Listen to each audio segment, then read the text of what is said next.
Something crawls out of my walls every time I turn off the lights, and before you call me insane or sleep-deprived or paranoid, let me tell you straight. I didn't believe it myself at first. Hell, I didn't even notice it until the night the emergency alert went out across the entire county. That bone-shaking tone erupting from every phone, every TV, every radio at once, like the world was inhaling before a scream. My name is Marcus Webb, I'm 28, and for the last 6 weeks I've been living in a rented house on the outskirts of Pine Hollow, wearing the same black hoodie with the faded logo, dark jeans, and steel-toe boots I've owned since my last job at the industrial plant shut down. I came out here to get away from city noise and start the new gig the county assigned me: nighttime maintenance and monitoring for their older power substations, the kind built in the 70s that creak when the temperature changes. The landlord told me the house was old but sturdy, that the walls just settle and the pipes adjust to temperature shifts. He never mentioned the scratching or the breathing, or how sometimes when the lights were off and the silence was heavy enough to press into your chest, the drywall felt like it moved. The first time I noticed it was my 3rd week there after a double shift repairing a blown transformer. I'd come home exhausted, dropped onto the couch, kicked off my boots, and turned off the lights. Within 2 seconds, 2 heartbeats, I heard something slide downward inside the wall behind me, slow and sticky, like someone dragging wet fingers across a pane of glass. I froze, every muscle tight, listening to the subtle crunch of insulation being compressed. Then, nothing. When I turned the lamp back on, the noise stopped instantly, like whatever made it had retreated deeper into the wall the moment light touched it. I convinced myself it was rats or a raccoon nest, maybe even the HVAC ducts shifting, but that explanation died the next night when the emergency alert hit. At 3:07 a.m., my phone lit up the dark room with a harsh red banner: emergency alert, remain indoors. Do not turn off your lights. Structural breaches reported. That phrase, structural breaches, played on repeat in my head like it meant more than collapsed roofs or gas leaks. And then it happened again. With the lights already off, something pushed against the drywall behind my bed, bowing it outward just slightly, the way a balloon expands under pressure. I heard it breathing short, wet inhalations like someone struggling to learn how lungs work. I sat upright, heart slamming so loud I thought it would echo through the house. The wall bulged again. Then something slid downward, much heavier this time, leaving a faint crackling as it moved, as if its weight crushed whatever cheap paneling was inside the structure. I reached for the lamp in pure panic and turned it on, and the wall snapped back flat like it had never moved at all. Silence. Not just normal silence, a deliberate silence, the kind where something is waiting, watching, learning. The emergency alert voice came through the TV even though I hadn't touched the remote. Residents experiencing internal wall movement should avoid dark conditions. Do not investigate structural changes. Await further instruction. They knew. Someone knew this was happening. I barely slept, sitting upright with every light in the house blazing. And yet the next morning, something far worse happened. I found a smear on the baseboard in my hallway. Not blood, at least not human blood. It was black-red, thick like old syrup, and when I touched it with a gloved finger, it vibrated. I jerked my hand back so fast the glove slipped off, but the smear kept quivering on the wall as if reacting to the air, shivering like a living muscle. I backed away and grabbed my work flashlight, shining it on the stain, but the bright beam made it stiffen and retract, shrinking into the crack between the boards until it disappeared. Light affected it. That was the first rule I learned. That night I didn't turn off the lights at all. I sat in the living room with the lamps on, gripping a wrench like it would do anything against something that could slip between studs and pipes like a liquid animal. Around 2:11 a.m., the house shifted. Not the normal settling pops and creaks. This was a slow ripple through the walls, like something crawling horizontally between them, pressing as it moved. I heard it pass behind the kitchen, then the hall, then stop just behind the living room wall where I sat. The drywall dented inward, small at first, then deeper, deeper, until I could see the shape of something pressing through.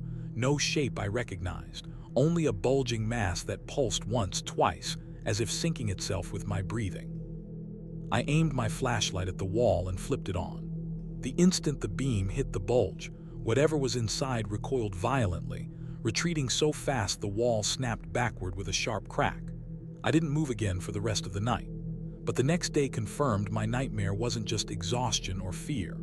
When I went to inspect the attic, I found a long streak of that dark, vibrating substance smeared across the plywood floorboards, as though something had dragged itself toward the ventilation shaft. There were finger marks, or what looked like finger marks, pressed into the dust, but they weren't shaped right, too long, too many joints, too soft at the tips, and the insulation around one corner looked eaten, dissolved, like whatever was inside the walls didn't just move through them, it consumed them. Maybe the house itself was its shell, its cocoon. Maybe me moving into it woke something up. I called the power station supervisor, hoping someone had heard something about the alert, but all he said was the same thing everyone else was saying. False alarm, technical glitch. Bullshit. A glitch doesn't make your walls breathe. A glitch doesn't leave dark, vibrating stains where something pushes through. A glitch doesn't wait for you to turn the lights off. Because last night, when I finally slept, something came halfway through the wall. I didn't see its full shape, only its outline bulging through the plaster, stretching the paint like skin over bone. And it whispered, not in words, in breath. Wet, clicking breaths that sounded like it was imitating me, practicing the rhythm of my lungs, learning how I breathed so it could match me when it finally stepped through. And I swear, when I turned the lights on, I heard it retreat and laugh. A soft, wet chuckle sliding through the studs. This thing isn't living in my walls, it's becoming them. The next morning, every light in the house was still on, buzzing faintly, filling each room with a sickly yellow haze that made my head pound. I'd fallen asleep sitting upright on the couch with my boots still on, flashlight clutched so tight my fingers were numb when I pried them open. The memory of that wet, imitated breathing clung to the back of my skull like a spider. Something had been trying to match me, match the pace of my lungs, the rhythm of my breath, the little hitch at the end when panic made my chest tight.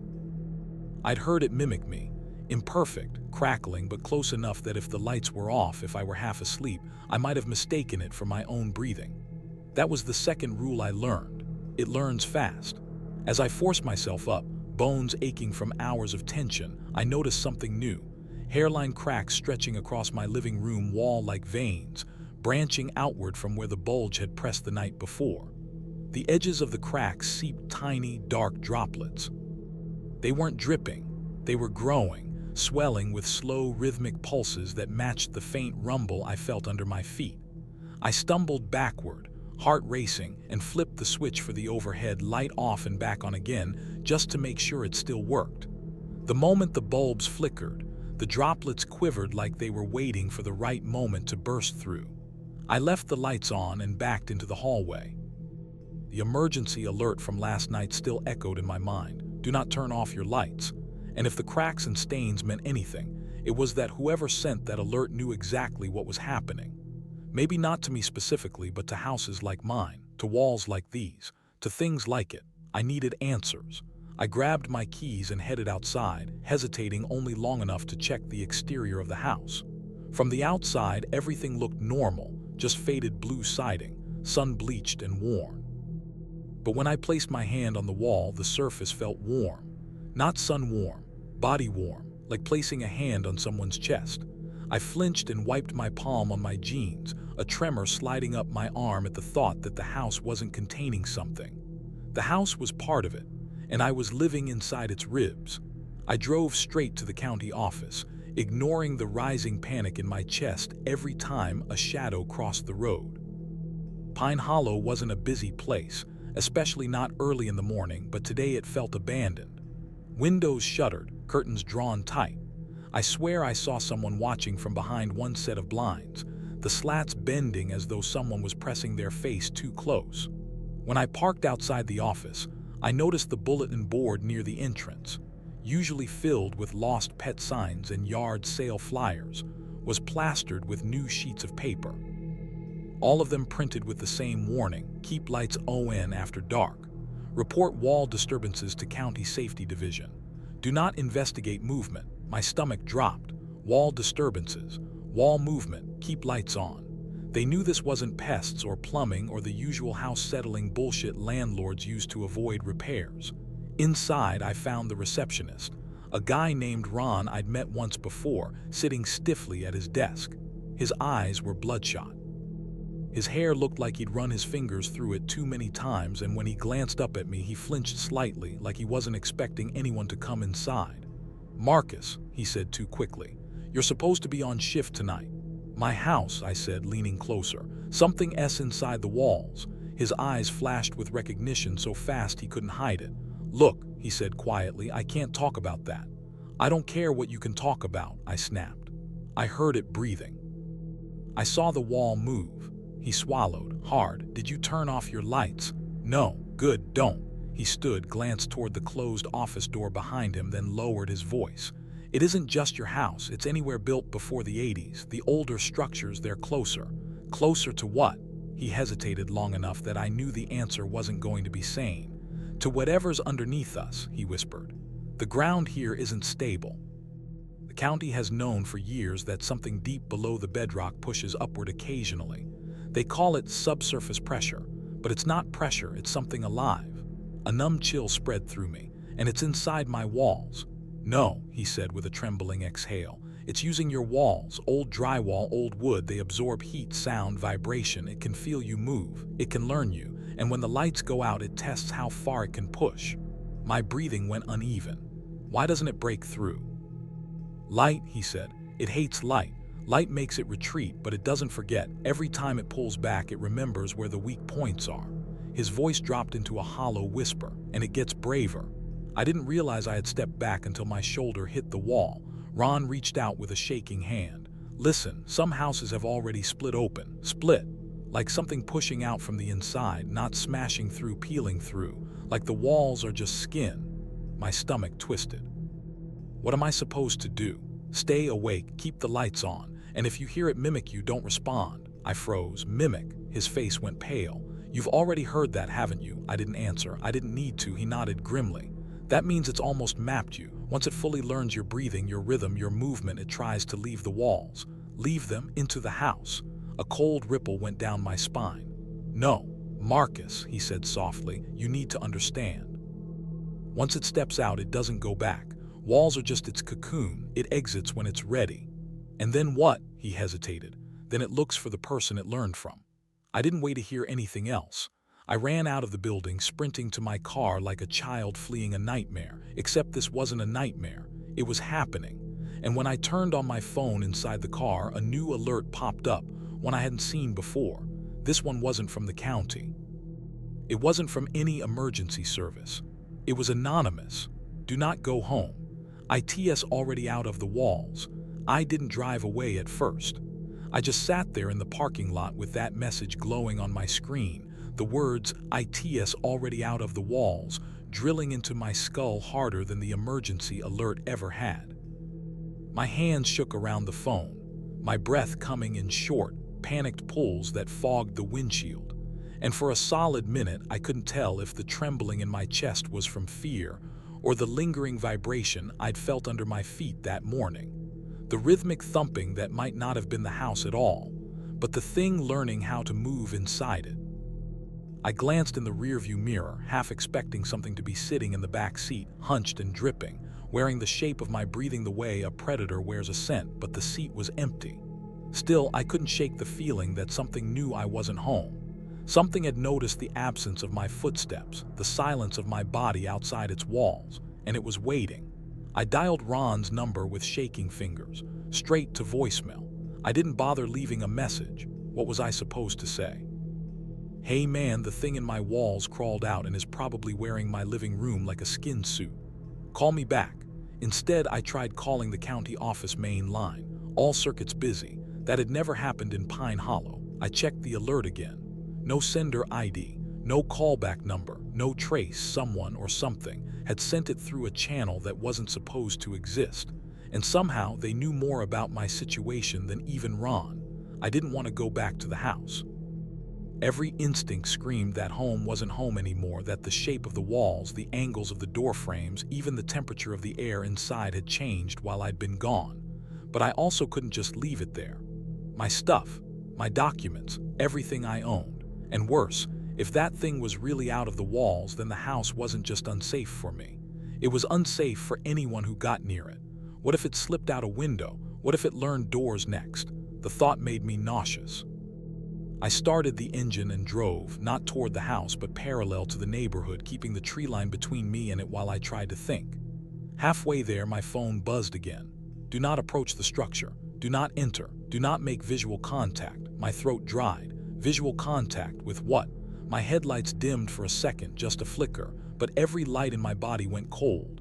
The last 2 nights had taught me something crucial. When lights flicker, it isn't the power grid failing. It's it. My phone buzzed again before I could process the thought. You are within its perception range. Turn around. My pulse hammered. Perception range. That meant it could sense me. It could feel me moving, breathing, existing within whatever proximity counted as the territory it claimed. I slammed the brakes and did a hard U-turn, tires screeching against the asphalt. As I drove away from the street leading to my house, I realized something horrifying. My headlights were casting shadows behind the trees. Shadows that didn't belong to trees. Long, uneven shadows. Shadows that wavered like something boneless was learning to stand upright behind them. I pressed the accelerator until the road blurred beneath me.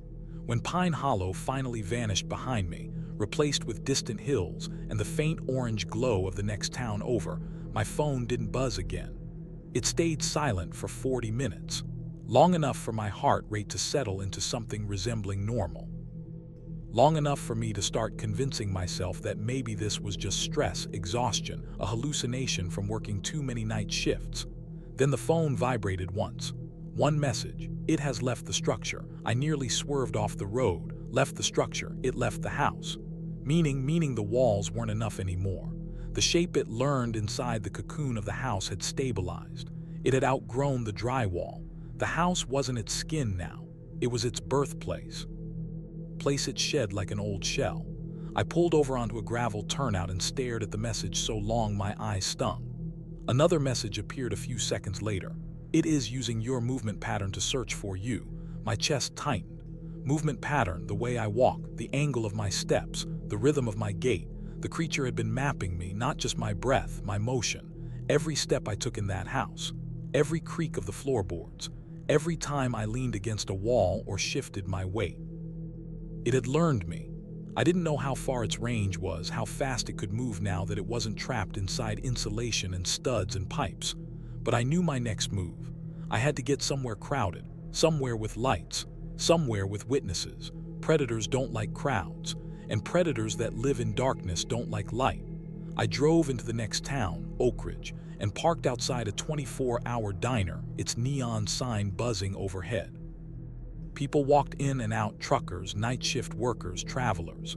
I stayed in the car at first, watching the reflections in the windows, waiting to see if something would slither behind me, waiting for a shape that didn't match a human shadow. Nothing came. I finally went inside. The fluorescent lights were blinding compared to the dim yellow ones at home. I took a seat in the corner booth, the one with visibility of all exits. My boots stuck slightly to the floor. Someone had spilled syrup earlier, but I didn't care. For the first time in days, I felt almost safe.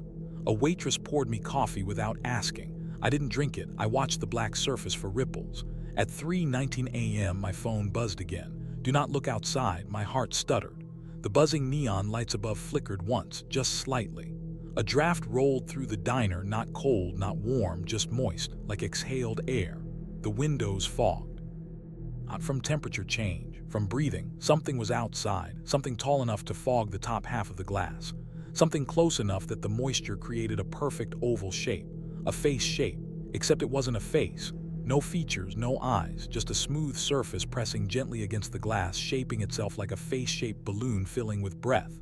And then slowly, horribly, it exhaled again. The glass trembled. The waitress gasped. A trucker stood from his stool, eyes wide. Another message buzzed. It knows you are inside. Do not move. Do not speak. Do not let it learn anymore. The lights flickered again, and the face on the glass started to smile. The smile on the fogged glass wasn't a human smile. People have bones and muscles that limit how far a mouth can stretch. But the curve in the mist just kept widening past anything a normal face could manage. dragging into a long crescent that almost reached the edges of the oval pressed against the window. And even though there were no eyes or teeth, that impossible arc made something in my head start screaming that a predator had finally noticed me. Nobody in the diner moved. The trucker at the counter froze halfway off his stool. The waitress clutched the coffee pot until it rattled against the cups, and I sat in my corner booth in my black hoodie and boots staring at my phone as it buzzed on the table, too scared to pick it up and too scared not to. The preview text was enough. It cannot isolate you if you remain still. Do not become a pattern. My breath wanted to come fast and shallow, but I forced it slow because that one sentence explained everything that had happened in my house. How it had waited in the walls and pushed when I paced the floor, how it bowed the drywall when I lay in bed, how the breathing I'd heard through the studs had started out clumsy and gotten closer to my own. It didn't just live inside structures, it learned them. It learned me. Outside, the fogged oval pressed harder against the glass. The smiling curve twitched, then the whole shape smeared sideways with a dragging sound, like something huge and boneless slumping along the window to line itself up with the center of the room. The lights flickered once. "What the hell is that?" the trucker whispered. The oval tilted as if it could feel the vibration of his voice through the wall. The waitress took one small step back, her shoes squeaking on the tile. That tiny sound was enough to make the fog shape drift toward her side of the window. "Don't move," I rasped, barely letting my lips part. She didn't listen. She set the coffee pot down with a clatter and ran for the kitchen. The fog oval jerked, then slammed forward. The glass bowed inward with a wet thump. Every fluorescent tube overhead buzzed and dimmed to a sickly yellow, and my phone flooded with new text. "Structural interface breach imminent. Do not touch glass. Do not exit. Do not hide." The "do not hide" line lodged in my brain like a hook. Hiding meant corners, predictable posture and breath, and that was exactly what it wanted: clean data, neat rhythms. The trucker didn't care. He grabbed a chair from his table, marched toward the window, and shouted, "Back off," as he raised it. The moment the chair hit, the window stopped being glass. It sagged inward like clear rubber, catching the legs halfway and holding them in a wobbling membrane that clung as if it were thick gel. The oval of breath vanished. For a long second, there was only the sight of the sagging wall, shivering like skin. Then it exhaled. Hot, wet air blasted into the diner, smelling of flooded basements and rust and blood that had soaked into wood. The ceiling lights flared red, then guttered, buzzing low. The membrane rippled. You couldn't see a body behind it, only pressure, the sense of a huge mass flattening itself against the inside of the wall the way it had flattened itself inside my house. My phone buzzed again. "It is inside the structure. Remain seated. Do not speak." A round bulge swelled where the fogged face had been, a blister pushing toward us from within. No features, just a smooth dome that trembled like a muscle trying to remember how to move. From deep inside the wall, a sound crawled out, a wet, clicking attempt at a word that vibrated through the tables and floor more than the air. "SSS," it hissed. The dome shuddered. "Sit." Another quiver. "Still." A man in the next booth started to cry. The sound stirred the air. The blister pulsed in time, like a heart sinking to a new beat. My lungs burned, but I kept my breathing tiny and even, eyes locked on the chipped pattern of the table instead of the window, because every flinch, every ragged inhale was something it could imitate. Above us, a thin crack crawled along the ceiling, not jagged like a normal fracture, but branching like a vein, dark moisture beating along it and then sucking back into the split as if tasting the room. It was testing how far it could spread through this place. Another alert scrolled across my screen. This is a known colony behavior. It prefers enclosed systems. If you flee, it will revert to tracking your personal pattern. The meaning hit like ice water. If I ran, it would stop learning the diner and start refining its version of me again. If I stayed, it might hollow this building out the way it had started hollowing my walls. The dome on the window twitched. Distortions rippled through the membrane like something shifting position behind a plastic sheet. When it spoke again, the words scraped closer to human. "Marcus." Hearing my name come out of the wall made my teeth ache. Heads turned toward me, every gaze heavy. I dug my nails into my knees. "Do not respond," I whispered, not sure if I was warning the others or myself. The blister trembled, then slowly sank back into the membrane. The sagging wall tightened. The air eased by a fraction, the taste of rot faded to damp plaster. One by one, the lights steadied. No more cracks crept across the ceiling. No more breath fogged the glass. My phone buzzed one last time. It has released this structure. It is migrating. Do not return to your residence. Do not remain in any building long enough to feel familiar. I looked out at the empty parking lot, at the neon sign stuttering against the sky, and knew with a hollow certainty that the thing that had crawled out of my walls was still out there between foundations and studs and highway motels, moving from shell to shell, learning how to wear every place it touched like skin, and that as soon as any set of walls started to feel like home to me again, it would find them. I told myself movement was the only thing I could control now, and even that belonged to it as soon as I rested. The lights in the diner steadied, but the quiet that followed wasn't relief. It was the kind of silence that sinks into drywall, that feels like a held breath pressed against your eardrums. And as I sat there with my hands still gripping my knees hard enough to bruise, the weight of what the alert had told me settled in with a cold finality. I couldn't go home, couldn't stay in any one place long enough to let the thing learn me again, couldn't sleep in the same room twice because familiarity was an invitation, a map it could crawl through. And as the trucker cursed under his breath and kicked the malformed chair free from the window, which had already hardened back into ordinary glass, as the waitress peeked from the kitchen with a trembling hand over her mouth, as the neon sign outside flickered rhythmically like a warning pulse, I realized no one else in the diner would ever understand that creature had spoken my name, had shaped itself into something that resembled a mouth solely to get my attention, and that the reason it had pushed against the glass wasn't to enter the diner. It was to watch me more closely, to test if I'd panic, to refine the pattern of my reactions, because everything in my life had become data for it, recorded through walls and floors and pipes, and the further I got from home, the more distance I put between myself and the room where it first whispered through the studs, the more I felt something like gravity tugging behind me, as if the creature wasn't following in a straight line, but rather moving through structures, riding the skeletons of buildings the way electricity travels through wires, emerging wherever the pattern it recognized. My pattern next became still enough to land on. When I stepped outside, the night air was thick with humidity, carrying the metallic smell of the diner's old sign, yet underneath that was a subtler scent, faint but unmistakable.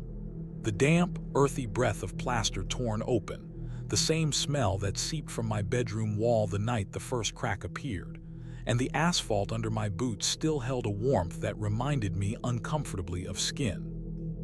I walked fast, not running, because running was rhythmic, predictable, traceable, and I kept my breathing uneven so nothing in my body took on a consistent pace.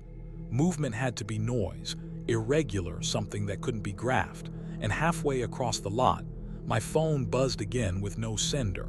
Structural distortions registered within 0.3 miles. Do not enter any enclosure. I looked up in time to see the lights in a distant storage facility wink out in a perfect wave from one end of the building to the other, as if something passed beneath its roof trusses like a shadow stretching its spine. And for a moment, I saw the metal siding bow outward in a smooth bulge, before snapping flat again like a diaphragm pulling a breath too deep for lungs. I hurried toward the road, gravel crunching under my boots in chaotic, uneven rhythms, and each sound felt like a gamble. The thing didn't hunt by sight or hearing the way animals did. It hunted by correlation, by matching the patterns of a person's movement, breath, posture, heartbeat, the subtle signatures of existence inside architecture. And I finally understood why my door would unlock at 2:17 every night, why the lights dimmed the exact moment I stood still too long. It needed me predictable, needed a repeatable template so it could rewrite it inside itself, inside the walls.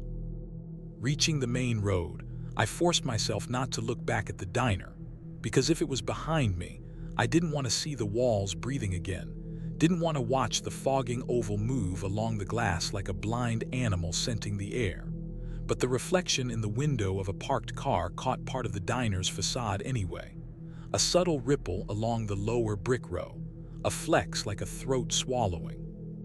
I turned away quickly and walked down the shoulder of the highway, passing under streetlights that hummed overhead with the lazy pulse of insects.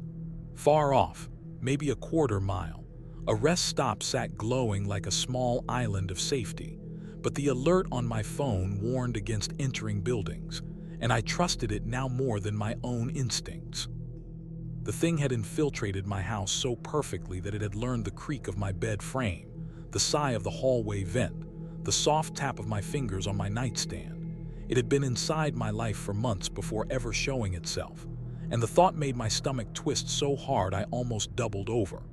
The highway's emptiness stretched ahead like something waiting to be filled, and I didn't realize I'd stopped moving until the next notification buzzed. Keep walking. Do not allow inactivity. I jolted and obeyed, my steps deliberately mismatched, my shoulders shifting unevenly, anything but a rhythm, because if the pattern settled, if the thing could plot the slope of my motions, it would know where to appear next. I didn't see the distortion at first, just the shift in the feeling of the night, as if the air pressure dipped, as if the highway surface warmed under my feet like flesh again, and then the streetlight 50 feet ahead flickered red, not off or on but red, the exact color my bedroom lamp had glowed the night the creature exhaled behind my wall.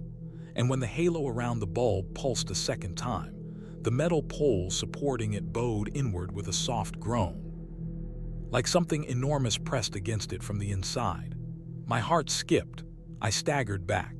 Then the pole unbent slowly, too slowly, like cartilage instead of steel, and a long ripple traveled down the length of it toward the ground, disappearing into the soil with a wet, sucking sound.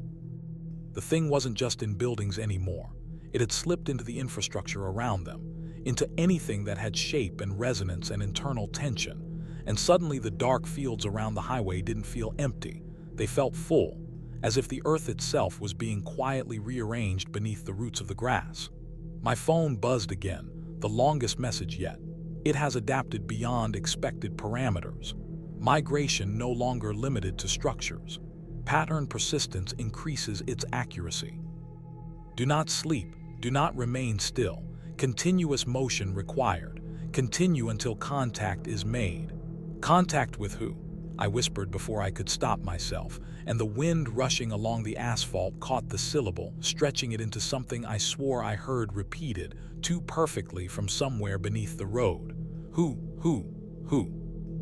I started walking again, faster and faster, my breath uneven, my legs trembling not from exhaustion, but from the realization that every second I existed, every heartbeat, every shift of weight made my pattern clearer to the thing hunting me, and the world suddenly felt unbearably fragile, like a thin shell stretched over something waiting to crawl through.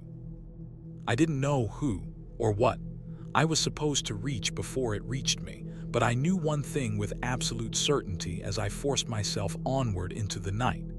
The creature that crawled out of my walls was no longer confined to the places I'd lived. Now it was learning the world, and I was the sample it was perfecting.